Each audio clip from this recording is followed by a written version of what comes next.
This is the mother of 43-year-old Crystal Krug.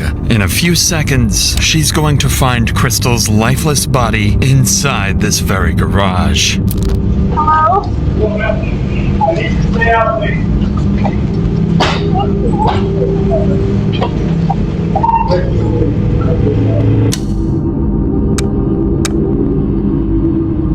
And this is Daniel Krug, the man who killed her. He's heading in for another normal workday, just minutes after leaving his wife's lifeless body hidden in the garage of their own home.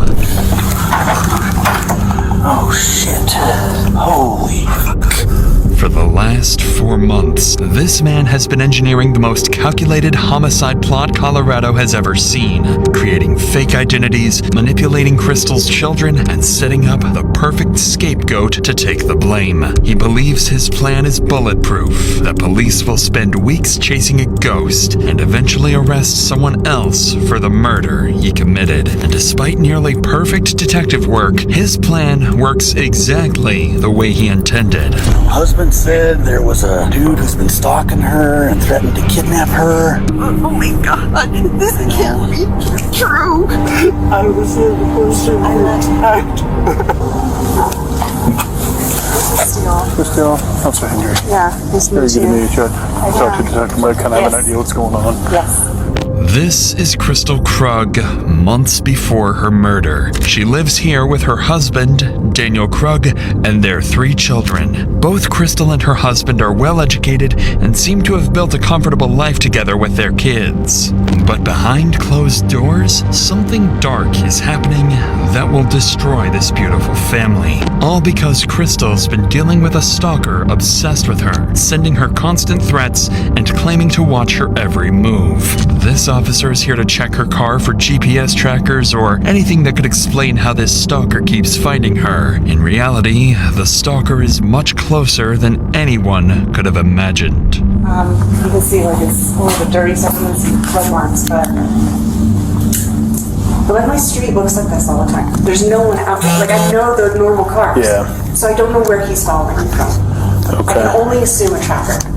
Nothing jumps out at me. I know, maybe I'm hoping it's just to mess with me. The officer continues searching the vehicle top to bottom, but finds nothing suspicious. So before leaving, he offers Crystal a few safety recommendations and reassures her that they'll keep looking into her case. Not long in the course of the investigation, Broomfield police receive another call, this time from Crystal's husband, Daniel, reporting a break-in at his home. An officer is dispatched to check things out. Unknowingly, this encounter will be the start of one of the most calculated murders the United States has ever seen. Hey, how's it going? Yeah, definitely. I'm Officer Chauncey. I'm Dan. Nice to meet you. Johnson, nice to meet you. So, as I pulled in, I saw someone run out, jump over my gate, and take off that way. Got it. I didn't think to call you until my wife got home recently, and we realized the spare key that we keep in the garage isn't there. Okay. According to Daniel, the only thing that's gone is their spare house key. If someone stole that, it means they aren't done and might have plans to come back at some point. The officer advises Daniel to change their locks immediately while police look into who this intruder might be. What no one realizes tonight is that this is no random incident. It's the opening move in a plan that's been forming for months. And this break-in is just step 1. 9 days after Daniel reports the break-in, his wife Crystal wakes up to another uneasy morning. For weeks now, she's been receiving strange, anonymous messages and a growing sense that someone out there has an eye on her. Until now, none of it had a name attached, but a faceless presence that kept getting closer. But today, that changes. As Crystal gets the kids ready for school, makes her morning coffee, and heads out for work, her phone buzzes. She glances at the screen and sees a name she hasn't thought about in more than 20 years. Jack Anthony Holland, a man she dated briefly as a teenager. The message is short. crude, completely out of nowhere. Hi, Crystal. It's Anthony. Hope it's okay I looked you up. I go to Boulder every few weeks and thought we could hook up. You game? At first, she didn't think much of it. The two last spoke years ago, and even then, he was harmless. So she ignores it and moves on. But the next day, everything changes. Are you there? You should say yes when I offer pity. Whatever. I saw your pics. You got fat. You should yourself. Saw you at the dentist today. Your license plate expired. Gotta fix that. Suddenly, Crystal's fear becomes reality, and she begins living with the terrifying possibility that she's being watched. And now, she's certain Anthony is the one who's been harassing her for weeks. She becomes hypervigilant, installs cameras around the home, dash cams in her car, and starts carrying a concealed handgun everywhere she goes. By late October, Crystal's barely sleeping. She keeps a spreadsheet of her stalker log, documenting every message she gets. Then, almost a month later, a new email from Anthony confirms her worst fears. This your husband? Drives like slow old lady. He needs to drive safe. The email comes with an attached photo showing her husband Daniel at his workplace. Now the stalker isn't just targeting Crystal, he's coming after her family. Crystal realizes she can't handle this alone, so she hires a private investigator to track down Anthony's addresses and digital history. Then, on Halloween night, she calls the police. So, how can I help you tonight? What's going on? What's going on? Yeah, so I have an ex from a very long time ago who has occasionally found me on social media, and it's never been an issue until this month. So this month, I have received numerous text messages, and then today I got an email that is very threatening, and it escalated to the point that he took a recent picture of my husband at his work location. So the stalking is getting a little too aggressive at this point in time. Okay. So my last contact with this individual was 5 years ago, where I told him I was happily married. I had no interest in what he kept contacting me. He kind of blew things up and then blocked me. I blocked him, haven't heard from him since. After explaining everything to the officer, she documents each detail and forwards the case to the department's investigative unit. Within hours, the file lands on the desk of Detective Andrew Martinez, a seasoned investigator who's worked some of Broomfield's toughest cases, including abductions and violent crimes. Martinez schedules a formal meeting with Crystal for the following week, hoping to get a clearer picture of what exactly is happening and who this Anthony really is. When she sits down with Martinez, the situation has already escalated far beyond what Crystal first reported. So, I mean, like, he saw, like, full pictures of my family, of my kids. Like, I locked down my profile real fast after this, because it was pretty alarming, right? Where he's like, we're meant to be together, and my family loves him talking. I'm like, oh, you think that we're, like, in a relationship? So I shut it down real hard. I said, this is really creepy for me. You need to stop. And he got, like, real emotional, and then blocked me. Like, I'm like, good. And I blocked him, and I'm like, and then I shut down Facebook entirely. The one development that I have, I did get the full-blown report from the PI problem, and you'll see this in this report. There are tons of phone numbers associated with him. There are tons of addresses. He moves everywhere in between like 3 different states. As Crystal walks the detective through her evidence, 2 details immediately stand out. First, her stalker isn't just texting her from random numbers. He's using multiple phone lines and different digital identities, finding ways to reach her even after she changes her information. Whoever this is, they're persistent, resourceful, and frighteningly determined. Second, her ex-boyfriend, Anthony Holland, is tied to several addresses and multiple phone numbers. Whether it's instability or an attempt to stay off the grid, it convinces Martinez that Crystal is dealing with someone who either doesn't want to be found or someone who's planning something far worse. With all of this in mind, Martinez wraps the interview with Crystal and begins the digital side of the investigation. He sends warrants to service providers, requesting phone records, email logs, and account information to track down the stalker. Unfortunately for Martinez, these companies will make a mistake that will soon prove deadly. While waiting for the digital evidence to come back, Martinez decides to follow up on something else. The garage break-in Daniel reported back in September when a stranger supposedly stole their spare house key. He brings Daniel in for a formal interview, wanting to know whether he's noticed anyone following him, but instead of clarifying things, Martinez is about to learn something far more unsettling about the Krug household. With that said, let's get back to Daniel's interview, where the detective is about to learn something troubling about the couple's marriage. And I guess at what point did she tell you that he recontacted her this last time? It was either November 1st or November 2nd. It was after she had gotten a picture of me at work that she brought me up to speed on that. Gotcha, okay. And the first contact that he initially made with her was back on October 2nd. I guess why that month gap, do you think, before she told you? I'm sure she has mentioned to you that she and I are going through a rough patch kind of on the rocks. So probably didn't seem that pressing until it was. Sure. And she didn't mention that to me, that you guys were having a rough time currently. Are you guys in the process of separating, getting divorced, or working through things? To be determined. My brother Matthew is a cop, so I have a retractable asp steel baton. Yeah. As I said, not right now, but otherwise, it's on me all the time. I sleep with it next to me. I've bought some additional security cameras for the house. So what am I doing? I'm panicking. And I'm doing a shit job protecting my wife. So I'm wondering.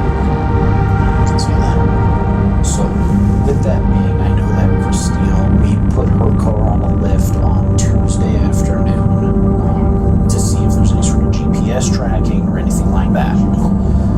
We couldn't find anything on the car.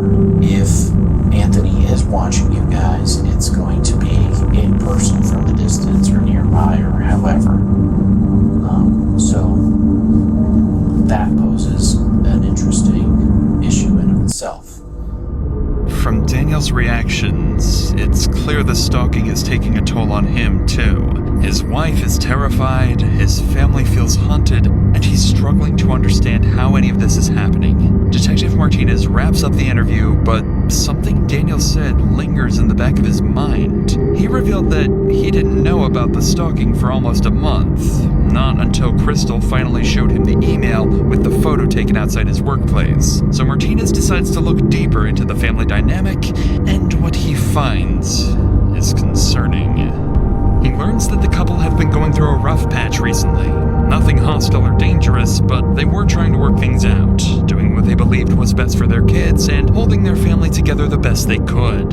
With how much the stalker seems to know about their lives, Martinez briefly wonders if someone inside the home might be manipulating the situation, and for a moment, he even considers the possibility that Daniel might be messing with his wife as some twisted way of trying to fix their marriage. But that idea is quickly dismissed. There is no evidence backing any of it, and all signs still point to Anthony. Not to mention, Crystal herself is fully convinced her ex is behind the stalking campaign. Throughout November, the harassment continues to escalate with more messages and threats. Crystal continues documenting everything and constantly monitors her cameras. By early December, she finally receives a message that gives her the smallest breath of air. Hey, gorgeous. I can't visit you anymore. No more Colorado time. My girlfriend doesn't want us talking without her. She says you'll let the cops get me after you get rid of him. For the first time in weeks, Crystal and her family feel a brief sense of relief. It sounds like Anthony is backing off, maybe even leaving the state, but in reality, this is just the stalker's final move to make them drop their guard before he strikes.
immediate area secure, officers spread out throughout the house, searching every room for the attacker, but no one is inside. And as officers step outside the home, they start noticing small details that don't line up with an impulsive crime. Yeah, I don't know the backstory.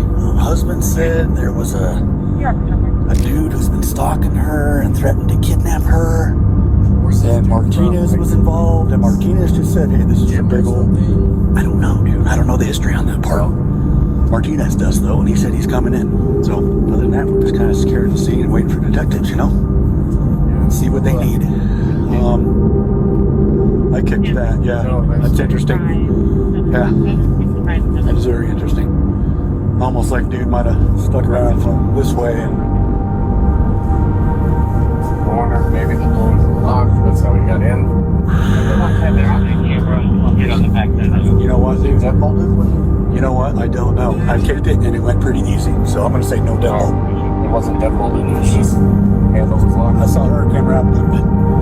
Officers quickly confirmed the door was unlocked, and a strip of blue tape had been placed over the Ring doorbell camera. Whoever did this clearly planned it and came prepared. As police continue searching the scene, more family members begin arriving one by one, each of them unknowingly walking into the worst moment of their lives, while officers prepare to deliver the news no family ever wants to hear. I don't know anything just yet, ma'am. I don't know anything just yet. Are you... She's I'm the mom. Family friend? Family friend from down the street. He told us her to come knock on the door. Okay. Is her husband almost here? Is she gone? We want to give you guys all the information all together. We don't want to have to repeat the information over and over for you guys to continue anything, so... He said he was on.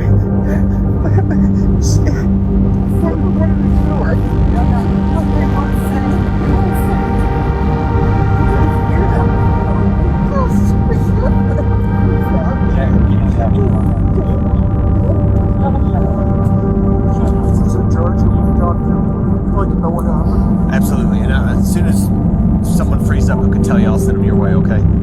Our son's on his way. Is this your daughter, sir, or your daughter-in-law? That was my daughter. It's your daughter, and so her brother's on his way.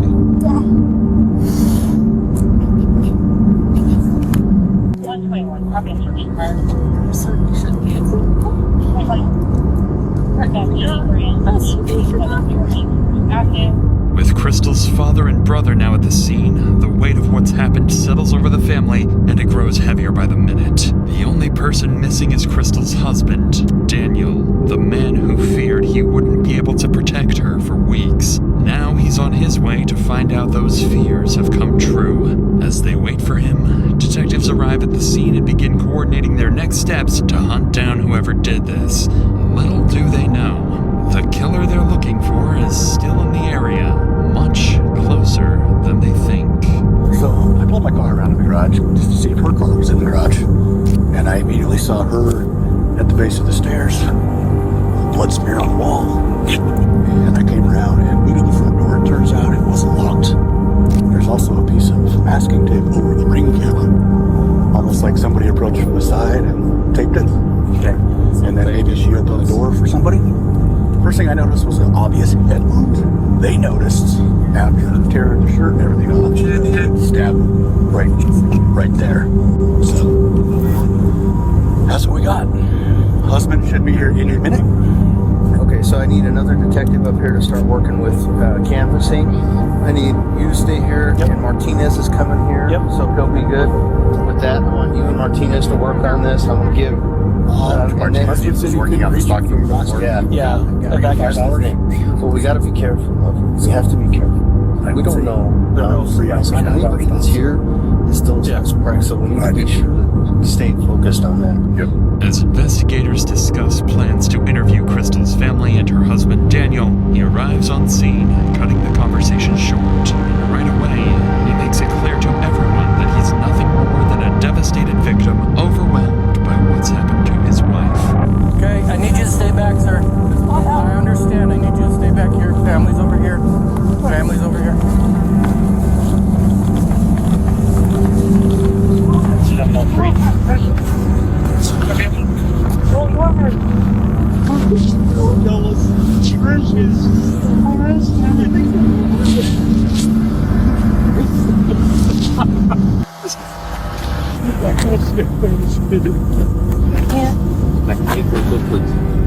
And then some questions I have. Fortunately, I have a lot of answers for you. And let me know what you want to be right now. Together, let's try to